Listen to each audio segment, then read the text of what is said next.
5 seconds.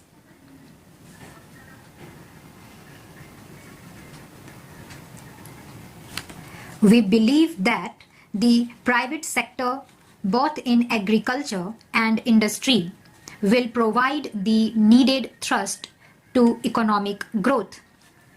However, government will have to continue to play a crucial role in strengthening the social and physical infrastructure. This cannot happen unless the physical health of the government at the center and in the states improves considerably and gains strength.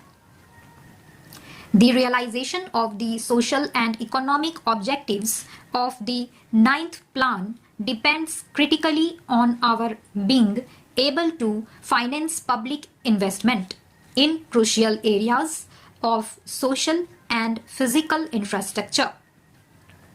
We will fail in our duty if we do not improve the central and state finances. The center has started taking certain firm measures to fulfill our responsibility. I urge the state governments to put their finances in order.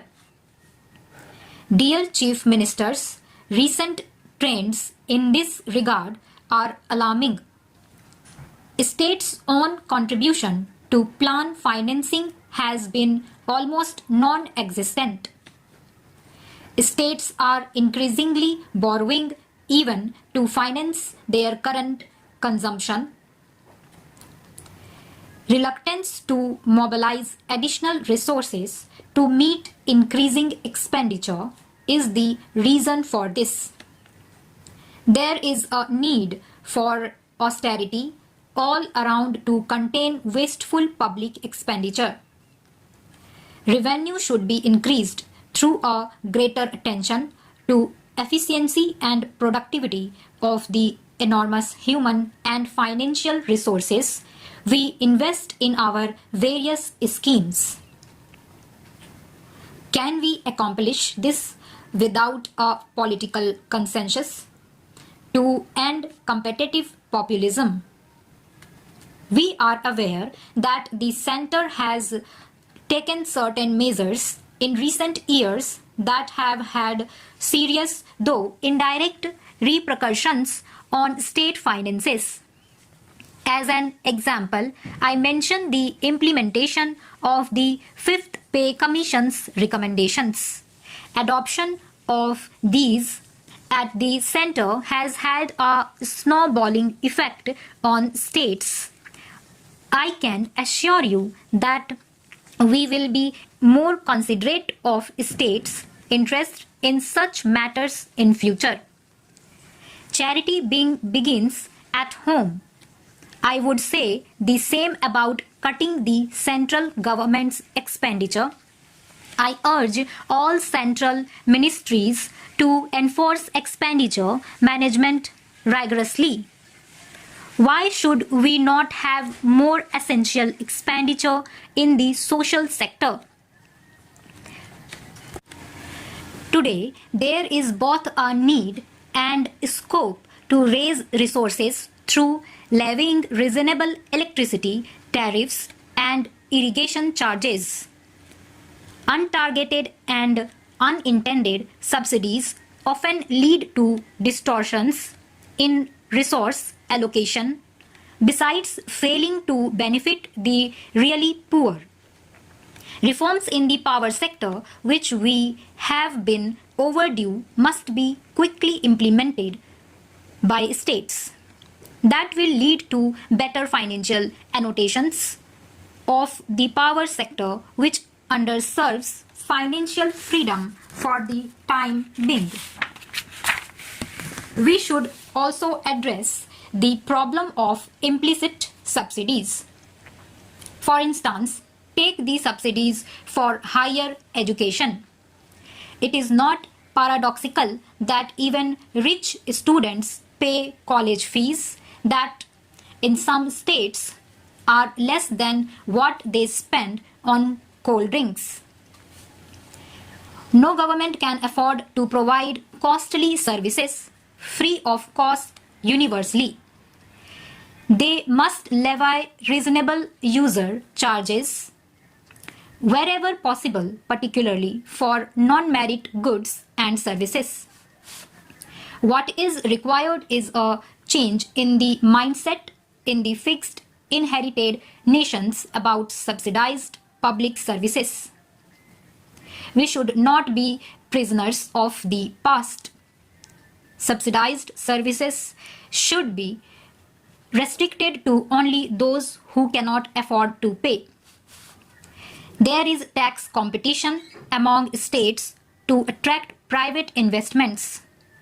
Such policies are harmful as states have lost tax revenue without much influencing investment decisions.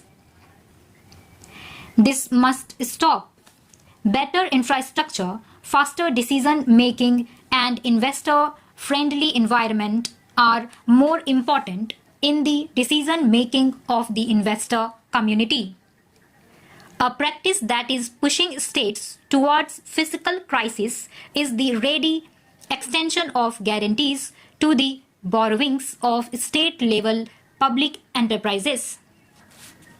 These guarantees may devolve on state governments as the financial health of many such enterprises is not sound.